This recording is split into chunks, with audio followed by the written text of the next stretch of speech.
Bonsoir ou bonjour.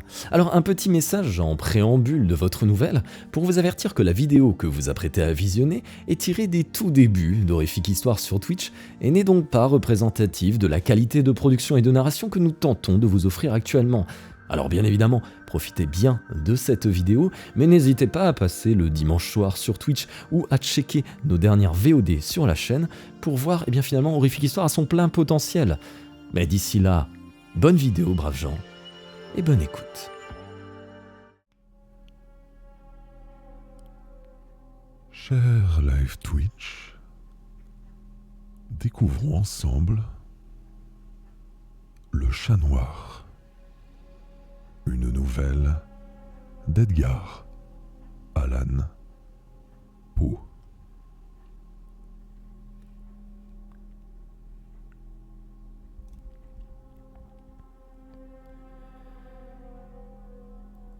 Relativement à la très étrange et pourtant très familière histoire que je vais coucher par écrit, je n'attends ni ne sollicite la créance.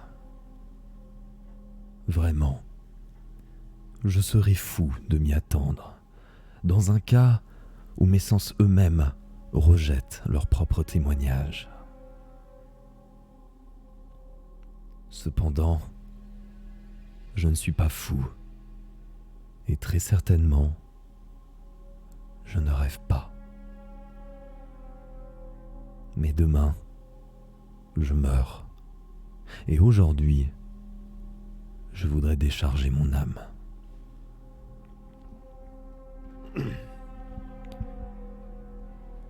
Mon dessein immédiat est de placer devant le monde, clairement, succinctement, et sans commentaire, une série de simples événements domestiques.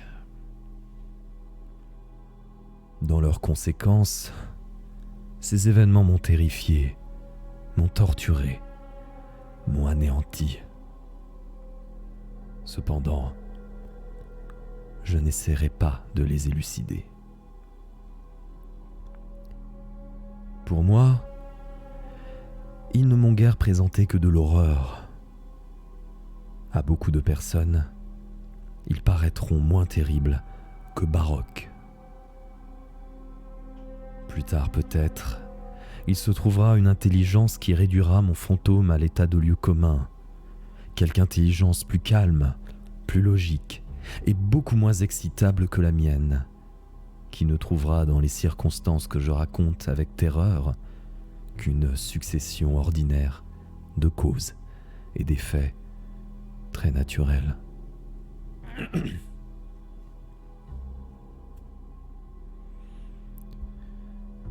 Dès mon enfance, j'étais noté pour la docilité et l'humanité de mon caractère. Ma tendresse de cœur était même si remarquable qu'elle avait fait de moi le jouet de mes camarades. J'étais particulièrement fou des animaux, et mes parents m'avaient permis de posséder une grande variété de favoris. Je passais presque tout mon temps avec eux, et je n'étais jamais si heureux que quand je les nourrissais et les caressais. Cette particularité de mon caractère s'accrut avec ma croissance, et quand je devins homme, j'en fis une de mes principales sources de plaisir. Pour ceux qui ont voué une affection à un chien fidèle et sagace, je n'ai pas besoin d'expliquer la nature ou l'intensité des jouissances qu'on peut en tirer. Il y a, dans l'amour désintéressé d'une bête, dans ce sacrifice d'elle-même, quelque chose qui va directement au cœur de celui qui a eu fréquemment l'occasion de vérifier la chétive amitié et la fidélité de gaz de l'homme naturel. Je me mariai de bonne heure, et je fus heureux de trouver dans ma femme une disposition sympathique à la mienne. Observant mon goût pour ces favoris domestiques, elle ne perdit aucune occasion de me procurer ceux de l'espèce la plus agréable. Nous eûmes des oiseaux, un poisson doré, un beau chien, des lapins, un petit singe et un chat. Ce dernier était un animal remarquablement fort et beau, entièrement noir et d'une sagacité merveilleuse. En parlant de son intelligence, ma femme, qui, au fond, n'était pas peu pénétrée de superstition, faisait de fréquentes allusions à l'ancienne croyance populaire qui regardait tous les chats noirs comme des sorcières déguisées. Bonsoir, Koala Lestorm. Ce n'est pas qu'elle fût toujours sérieuse sur ce point, et si je mentionne la chose, c'est simplement parce que cela me revient en ce moment même à la mémoire. Pluton, c'était le nom du chat, était mon préféré, mon camarade. Moi seul, je le nourrissais, et il me suivait dans la maison partout où j'allais. Ce n'était même pas sans peine que je parvenais à l'empêcher de me suivre dans les rues. Notre amitié subsista ainsi plusieurs années, durant lesquelles l'ensemble de mon caractère et de mon tempérament, par l'opération du démon intempérance, je rougis de le confesser, subit une altération radicalement mauvaise. Je devins de jour en jour plus morne, plus irritable, plus insoucieux des sentiments des autres. Je me permis d'employer un langage brutal à l'égard de ma femme. À la longue, je lui infligeais même des violences personnelles. Mes pauvres favoris, naturellement, durent ressentir le changement de mon caractère. Non seulement je les négligeais, mais je les maltraitais. Quant à Pluton, toutefois, j'avais encore pour lui une considération suffisante qui m'empêchait de le malmener, tandis que je n'éprouvais aucun scrupule à maltraiter les lapins, le singe et même le chien quand, par hasard ou par amitié, il se jetait dans mon chemin. Mais mon mal m'envahissait de plus en plus. Car quel mal est comparable à l'alcool? Et à la longue, Pluton lui-même, qui maintenant se faisait vieux et qui, naturellement, devenait quelque peu maussade, Pluton lui-même commença à connaître les effets de mon méchant caractère.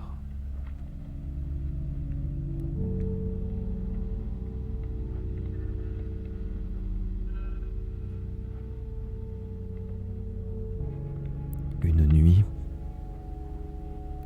comme je rentrais au logis très ivre, au sortir d'un de mes repères habituels des faubourgs, je m'imaginais que le chat évitait ma présence.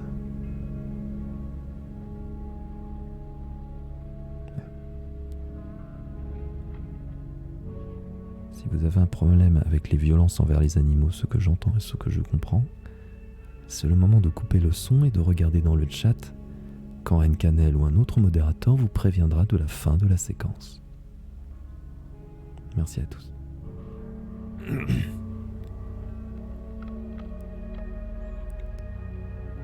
Je le saisis. Mais lui, effrayé de ma violence, il me fit à la main une légère blessure avec les dents.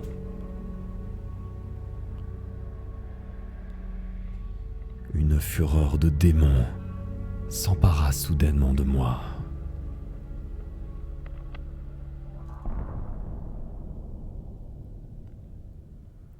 Je ne me connus plus. Mon âme originelle sembla tout d'un coup s'envoler de mon corps, et d'une méchanceté hyper diabolique, saturée de djinn, pénétra chaque fibre de mon être.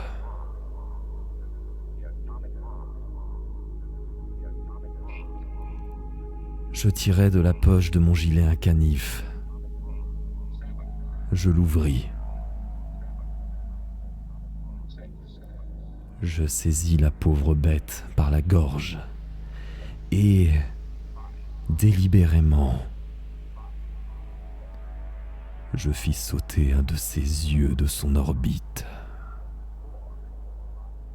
Je rougis, je brûle, je frissonne en écrivant cette damnable atrocité.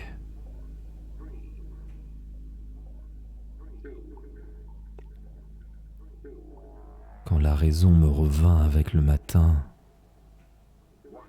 quand j'eus cuvé les vapeurs de ma débauche nocturne,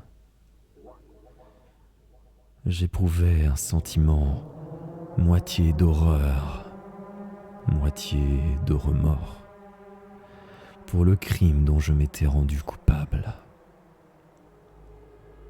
Mais c'était tout au plus un faible et équivoque sentiment, et l'âme n'en subit pas les atteintes. Je me replongeais dans les excès, et bientôt, je noyais dans le vin tout le souvenir de mon action.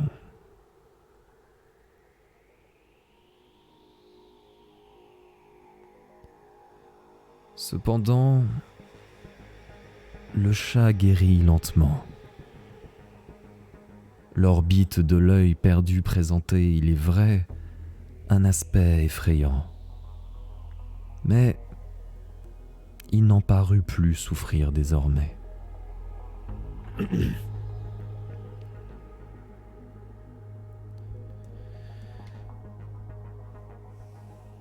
Il allait et venait dans la maison selon son habitude. Mais, comme je devais m'y attendre, il fuyait avec une extrême terreur à mon approche.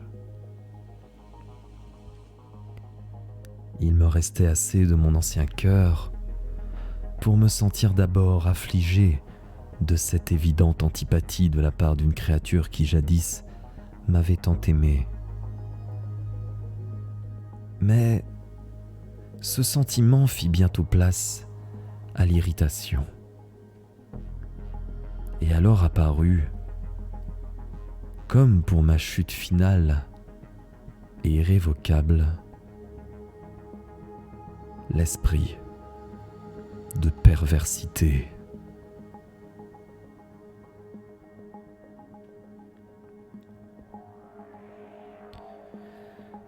De cet esprit, la philosophie ne tient aucun compte.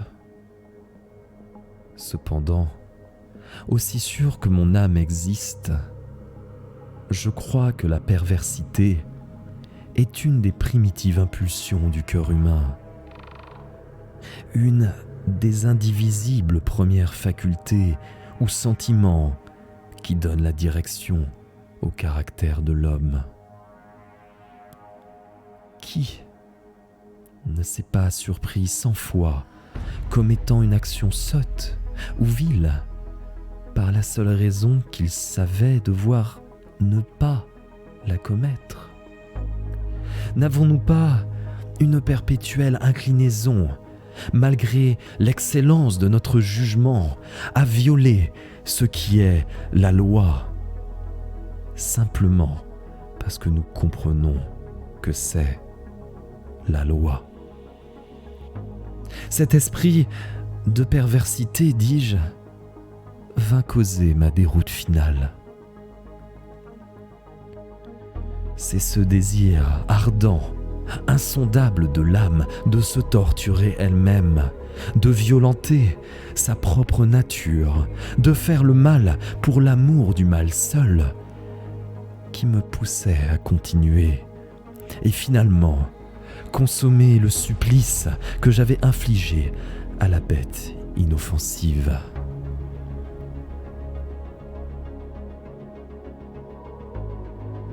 Trigger warning. Attention, passage compliqué. Suivez Ncanel dans le chat.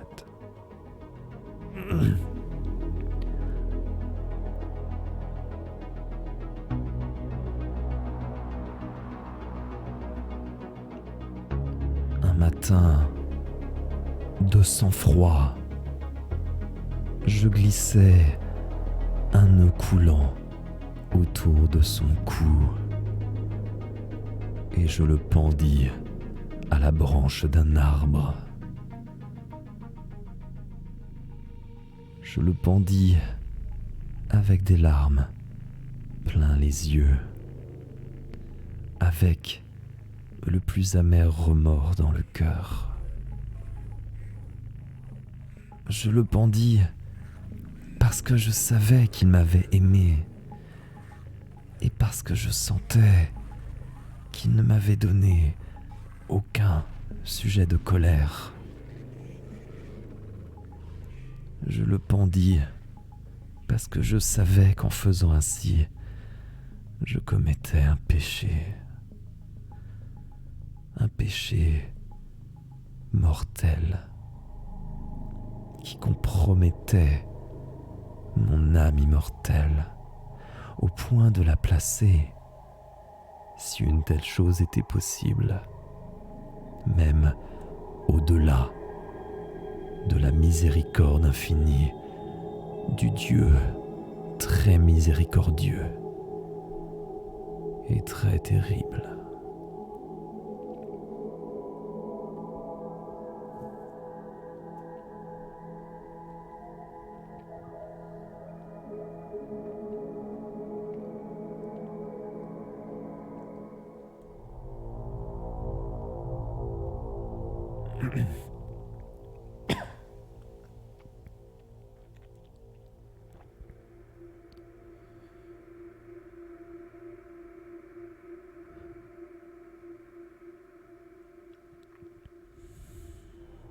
Dans la nuit qui suivit le jour où fut commise cette action cruelle, je fus tiré de mon sommeil par un cri. « Au feu !» Les rideaux de mon lit étaient en flammes. Toute la maison flambait. Ce ne fut pas sans une grande difficulté que nous échappâmes à l'incendie, ma femme, un domestique et moi. La destruction fut complète. Toute ma fortune fut engloutie et je m'abandonnai dès lors au désespoir.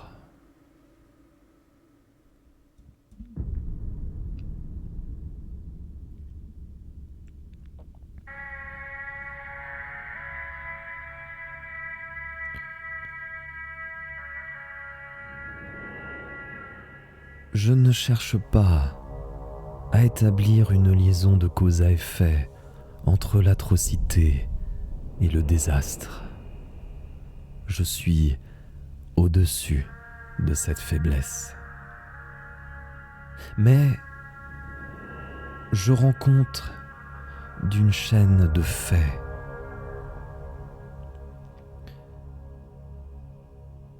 Et je ne veux pas négliger un seul anneau.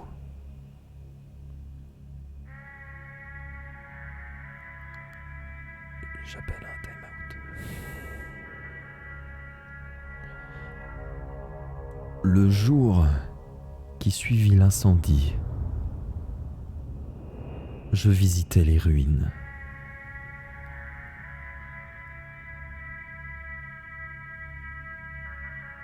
Les murailles étaient tombées une seule exceptée.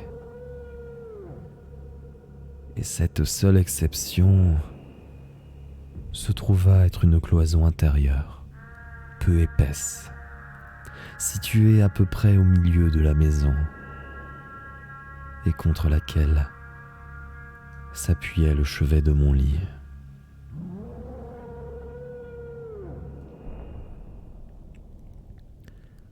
La maçonnerie avait ici, en grande partie, résisté à l'action du feu, fait que j'attribuais à ce qu'elle avait été récemment remise à neuf. Autour de ce mur, une foule épaisse était rassemblée, et plusieurs personnes paraissaient en examiner une portion particulière avec une minutieuse et vive attention. Les mots « étrange »,« singulier » et autres semblables expressions excitèrent ma curiosité. Je m'approchai et je vis, semblable à un bas-relief sculpté sur la surface blanche, la figure d'un gigantesque chat.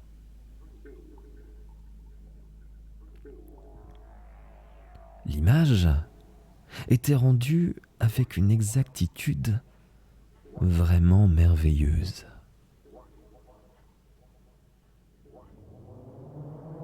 Il y avait une corde autour du cou de l'animal.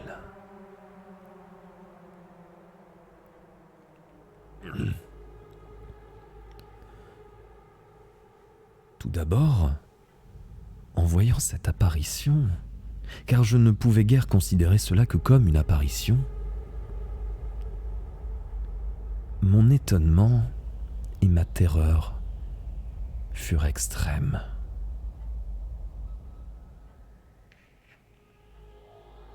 Attention. Mais enfin, la réflexion vint à mon aide.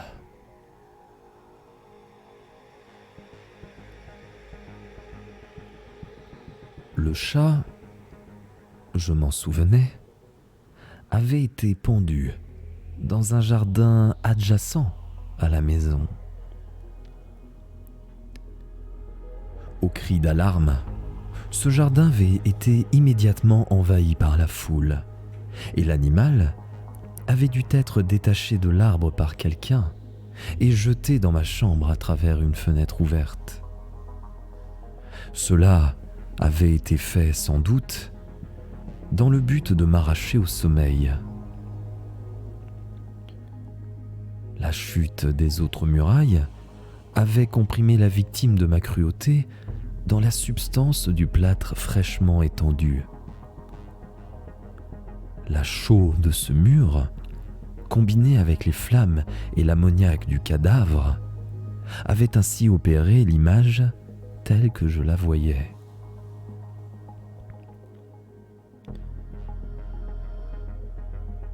Quoique je satisfasse ainsi lestement ma raison, sinon tout à fait ma conscience, relativement aux faits surprenants que je viens de raconter, il n'en fit pas moins sur mon imagination une impression profonde.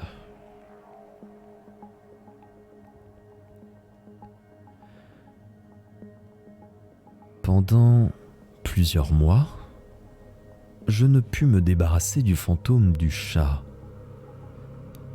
Et, durant cette période, un demi-sentiment revint dans mon âme, qui paraissait être, mais qui n'était pas, le remords.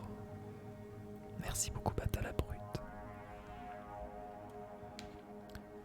J'allais jusqu'à déplorer la perte de l'animal et à chercher autour de moi, dans les bouges méprisables que maintenant je fréquentais habituellement, un autre favori de la même espèce et d'une figure à peu près semblable pour le suppléer.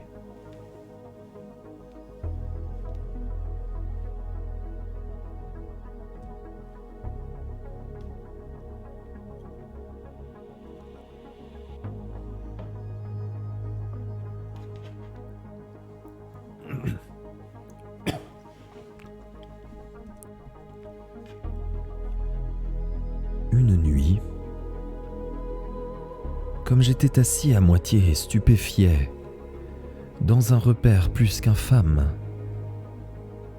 mon attention fut soudainement attirée vers un objet noir, reposant sur le haut d'un des immenses tonneaux de gin ou de rhum qui composaient le principal ameublement de la salle.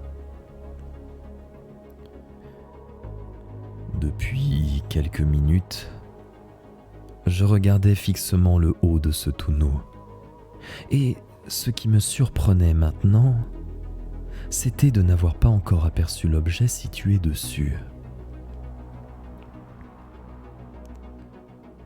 Je m'en approchai et je le touchai avec ma main. C'était un chat noir. Un très gros chat. Au moins aussi gros que Pluton. Lui ressemblant absolument, excepté en un point.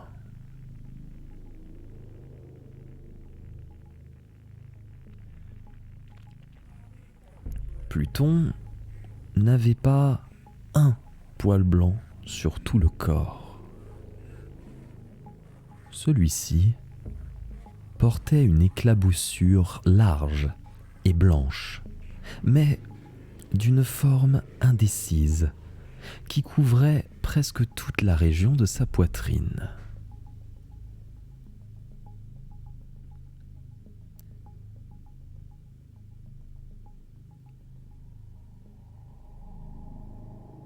À peine l'eus-je touché qu'il se leva subitement, ronronna fortement, se frotta contre ma main et parut enchanté de mon attention. C'était donc là la vraie créature dont j'étais en quête. J'offris tout de suite au propriétaire de le lui acheter. Mais cet homme ne le revendiqua pas, ne le connaissait pas, ne l'avait jamais vu auparavant.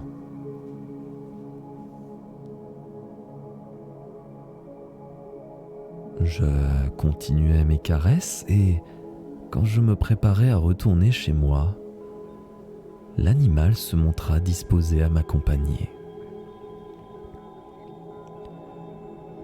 Je lui permis de le faire, me baissant de temps à autre et le caressant en marchant. Quand il fut arrivé à la maison, il s'y trouva comme chez lui et devint tout de suite le grand ami de ma femme.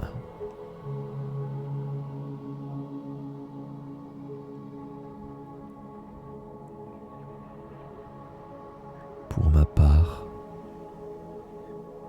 je sentis bientôt s'élever en moi une antipathie contre lui.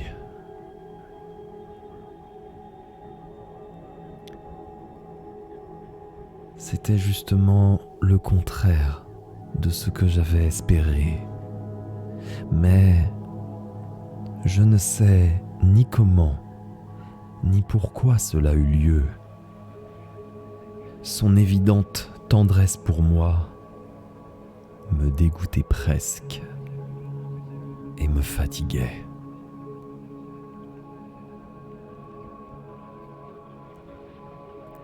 Par de lents degrés, ces sentiments de dégoût et d'ennui s'élevèrent jusqu'à l'amertume de la haine.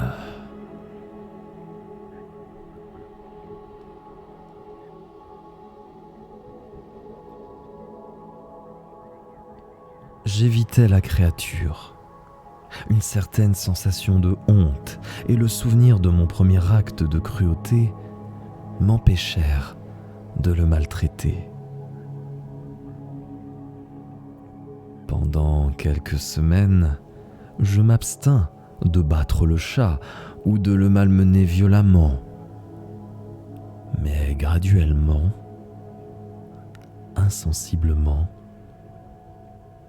j'en vins à le considérer avec une indicible horreur et à fuir silencieusement son odieuse présence comme le souffle d'une peste.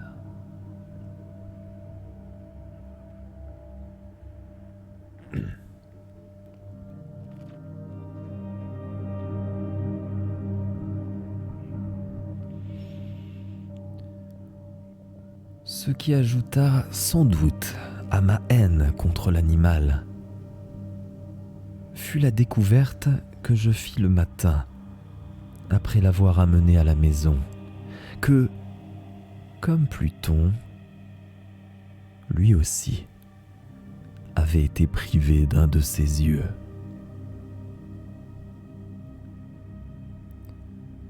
Cette circonstance, toutefois, ne fit que le rendre plus cher à ma femme, qui, comme je l'ai déjà dit, possédait à un haut degré cette tendresse de sentiment qui jadis avait été mon trait caractéristique et la source fréquente de mes plaisirs les plus simples et les plus purs. Néanmoins, l'affection du chat pour moi paraissait s'accroître en raison de mon aversion contre lui. Il suivait mes pas avec une opiniâtreté qu'il serait difficile de faire comprendre au lecteur. Chaque fois que je m'asseyais, il se blottissait sous ma chaise ou il sautait sur mes genoux, me couvrant de ses affreuses caresses. Si je me levais pour marcher, il se fourrait dans mes jambes et me jetait presque par terre, ou bien, enfonçant ses griffes longues et aiguës dans mes habits, grimpait de cette manière jusqu'à ma poitrine.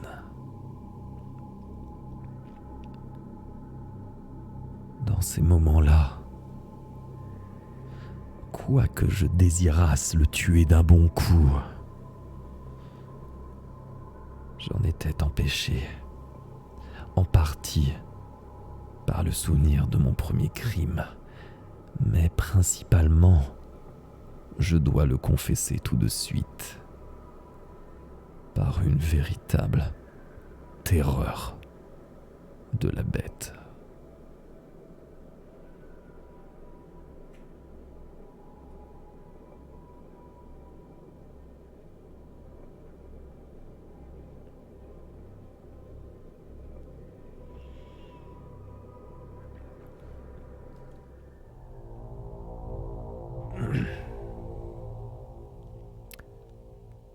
Cette terreur n'était pas positivement la terreur d'un mal physique, et cependant, je serais fort en peine de le définir autrement.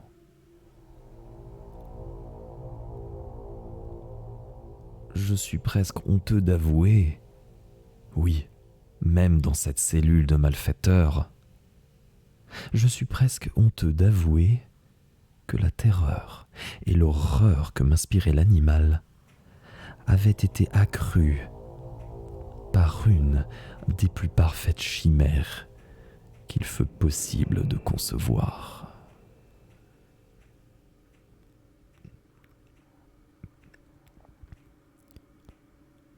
Ma femme avait appelé mon attention plus d'une fois sur le caractère de la tache blanche dont j'ai parlé, et qui constituait l'unique différence visible entre l'étrange bête et celle que j'avais tuée.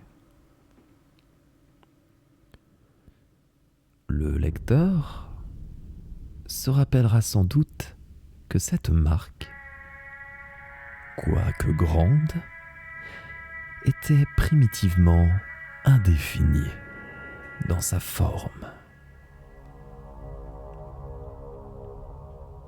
Mais lentement, par degrés, par des degrés imperceptibles, et que ma raison s'efforça longtemps de considérer comme imaginaire,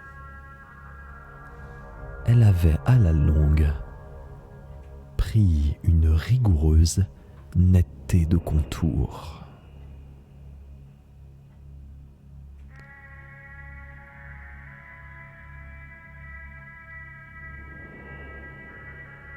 Elle était maintenant l'image d'un objet que je frémis de nommer.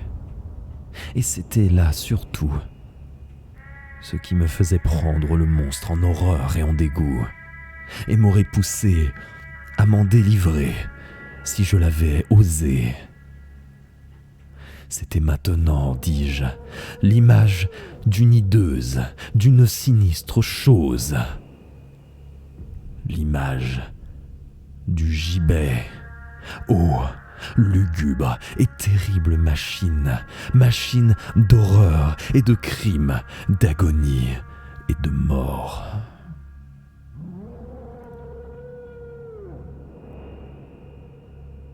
Et maintenant, j'étais en vérité misérablement au-delà de la misère possible de l'humanité.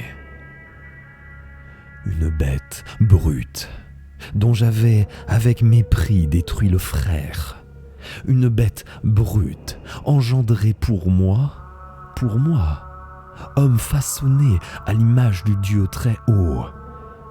Une si grande et si intolérable infortune. Hélas, je ne connaissais plus la béatitude du repos, ni le jour, ni la nuit. Durant le jour, la créature ne me laissait pas seul un moment. Et pendant la nuit, à chaque instant, quand je sortais de mes rêves pleins d'une intraduisible angoisse, c'était pour sentir la tiède haleine de la chose sur mon visage et son immense poids, incarnation d'un cauchemar que j'étais impuissant à secouer, éternellement posé sur mon cœur.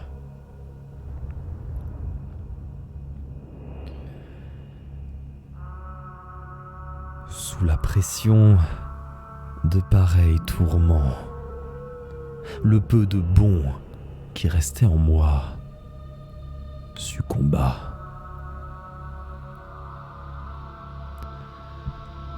De mauvaises pensées devinrent mes seules intimes, les plus sombres et les plus mauvaises de toutes les pensées. La tristesse de mon humeur habituelle s'accrut jusqu'à la haine de toute chose et de toute humanité. Cependant, ma femme, qui ne se plaignait jamais, hélas, était mon souffre-douleur ordinaire, la plus patiente victime des soudaines, fréquentes et indomptables éruptions d'une furie à laquelle je m'abandonnais dès lors aveuglément.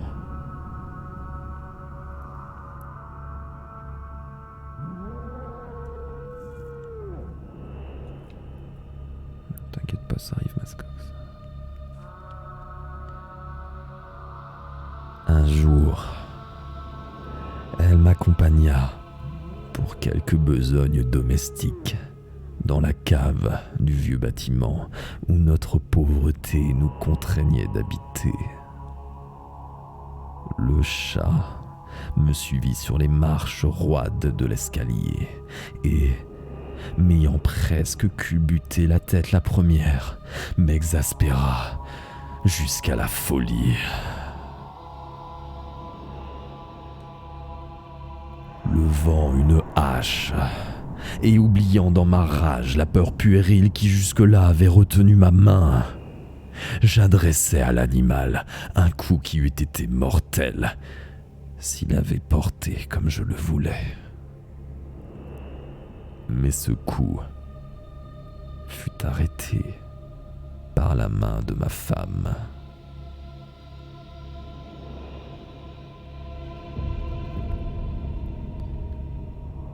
Cette intervention m'aiguillonna jusqu'à une rage plus que démoniaque.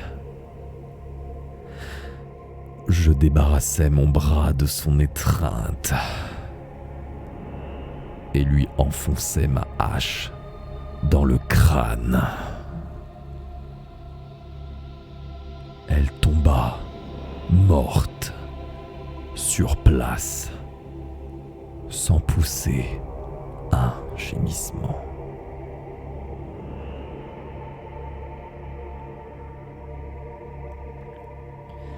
Cet horrible meurtre accompli, je me mis immédiatement et très délibérément en mesure de cacher le corps. Je compris que je ne pouvais pas le faire disparaître de la maison, soit de jour, soit de nuit, sans courir le danger d'être observé par les voisins. Plusieurs projets traversèrent mon esprit. À un moment, j'eus l'idée de couper le cadavre par petits morceaux et de les détruire par le feu. Puis, je résolus de creuser une fosse dans le sol de la cave. Puis, je pensais à le jeter dans le puits de la cour, puis à l'emballer dans une caisse comme marchandise avec les formes usitées et à charger un commissionnaire de le porter hors de la maison. Finalement, je m'arrêtai à un expédient que je considérais comme le meilleur de tous. Je me déterminai à le murer dans la cave, comme les moines du Moyen-Âge muraient, dit-on, leurs victimes.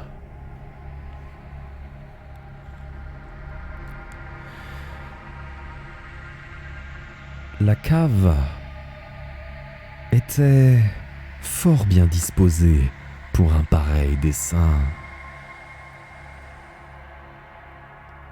Les murs étaient construits négligemment et avaient été récemment enduits dans toute leur étendue d'un gros plâtre que l'humidité de l'atmosphère avait empêché de durcir. De plus, dans l'un des murs, il y avait une saillie causée par une fausse cheminée ou espèce d'âtre qui avait été comblée et maçonnée dans le même genre que le reste de la cave. Je ne doutais pas qu'il me fût facile de déplacer les briques à cet endroit, d'y introduire le corps et de murer le tout de la même manière, de sorte qu'aucun œil n'y put rien découvrir de suspect.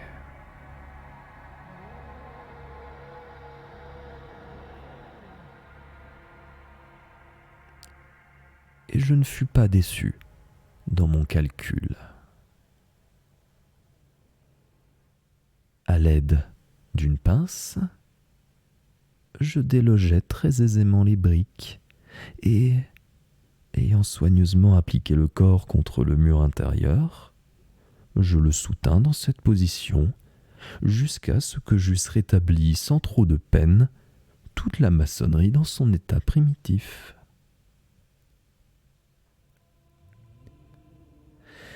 M'étant procuré du mortier, du sable et du poêle avec toutes les précautions imaginables, je préparai un crépi qui ne pouvait pas être distingué de l'ancien, et j'en recouvris très soigneusement le nouveau briquetage.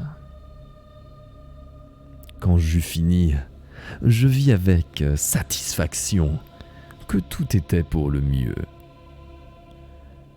Le mur ne présentait pas la plus légère trace de dérangement. J'enlevai tous les gravats avec le plus grand soin. J'épluchai, pour ainsi dire, le sol. Je regardais triomphalement autour de moi et me dis à moi-même : ici, au moins, ma peine n'aura pas été perdue.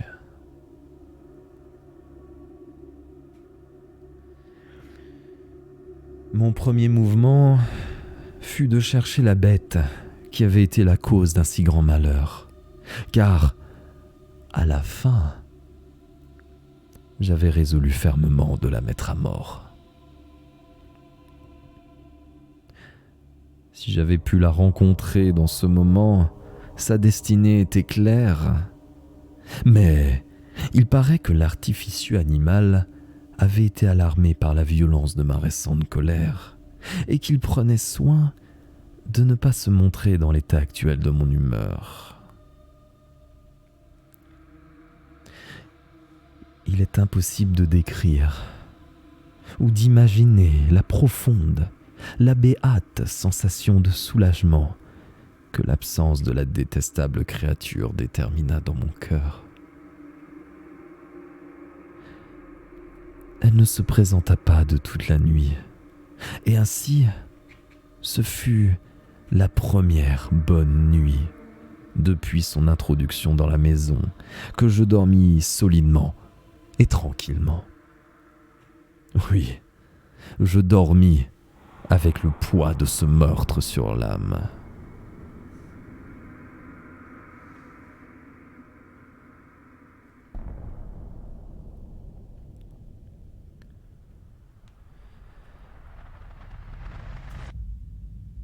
Le second et le troisième jour s'écoulèrent, et cependant, mon bourreau ne vint pas. Une fois encore, je respirais comme un homme libre. Le monstre, dans sa terreur, avait vidé les lieux pour toujours. Je ne le verrais donc plus jamais. Mon bonheur était suprême. La criminalité de ma ténébreuse action ne m'inquiétait que fort peu. On avait bien fait une espèce d'enquête, mais elle s'était satisfaite à bon marché. Une perquisition avait même été ordonnée, mais naturellement, on ne pouvait rien découvrir. Je regardais ma félicité à venir comme assurée.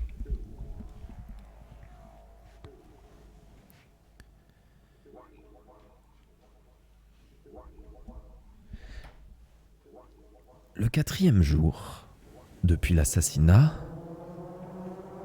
une troupe d'agents de police vint très inopinément à la maison et procéda de nouveau à une rigoureuse investigation des lieux. Confiant néanmoins dans l'impénétrabilité de la cachette, je n'éprouvais aucun embarras. Les officiers me firent les accompagner dans leurs recherches. Ils ne laissèrent pas un coin, pas un angle inexploré. À la fin, pour la 3e ou 4e fois, ils descendirent dans la cave.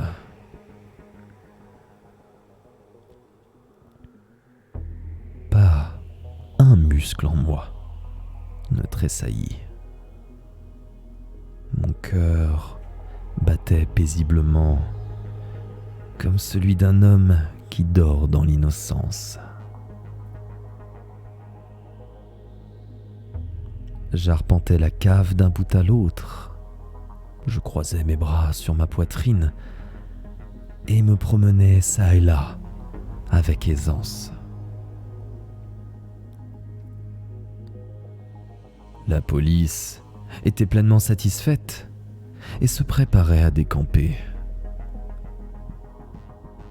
La jubilation de mon cœur était trop forte pour être réprimée.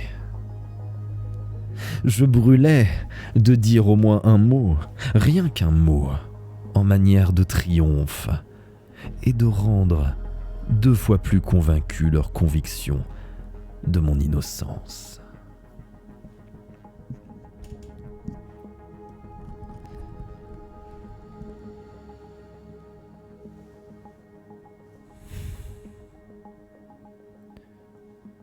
Gentlemen, dis-je à la fin, comme leur troupe remontait l'escalier. Je suis enchanté d'avoir apaisé vos soupçons. Je vous souhaite à tous une bonne santé et un peu plus de courtoisie. Soit dit en passant, gentlemen, voilà une maison singulièrement bien bâtie. Dans mon désir enragé de dire quelque chose d'un air délibéré, je savais à peine ce que je débitais. Je puis dire que c'est une maison admirablement bien construite. Ces murs... Est-ce que vous partez, gentlemen ? Ces murs sont solidement maçonnés. Et ici, par une bravade frénétique, je frappais fortement avec une canne que j'avais à la main, juste sur la partie du briquetage derrière laquelle se tenait le cadavre de l'épouse de mon cœur.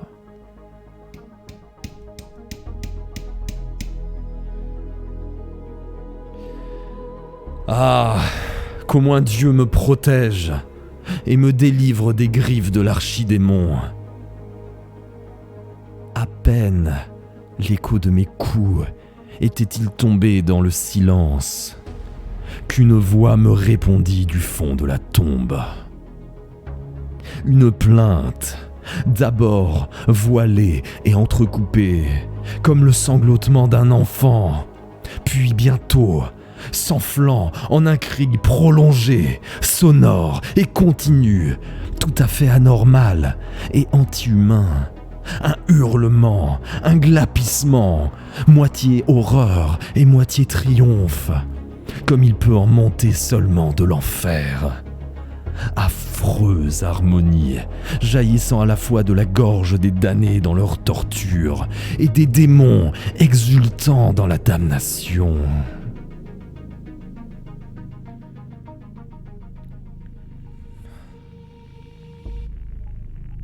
Vous dire mes pensées, ce serait folie. Je me sentis défaillir et je chancelais contre le mur opposé. Pendant un moment, les officiers placés sur les marches restèrent immobiles, stupéfiés par la terreur. Un instant après, une douzaine de bras robustes s'acharnaient sur le mur. Il tomba tout d'une pièce. Le corps, déjà grandement délabré et souillé de sang grumelé, se tenait droit devant les yeux des spectateurs.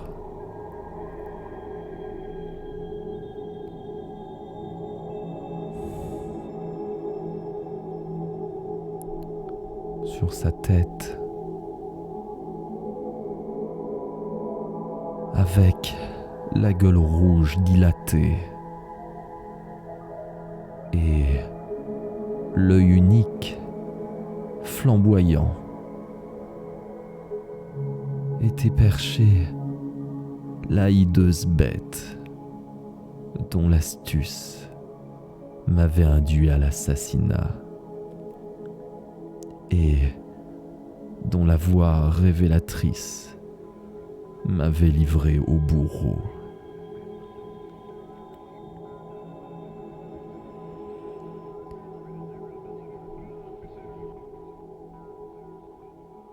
J'avais muré le monstre dans la tombe.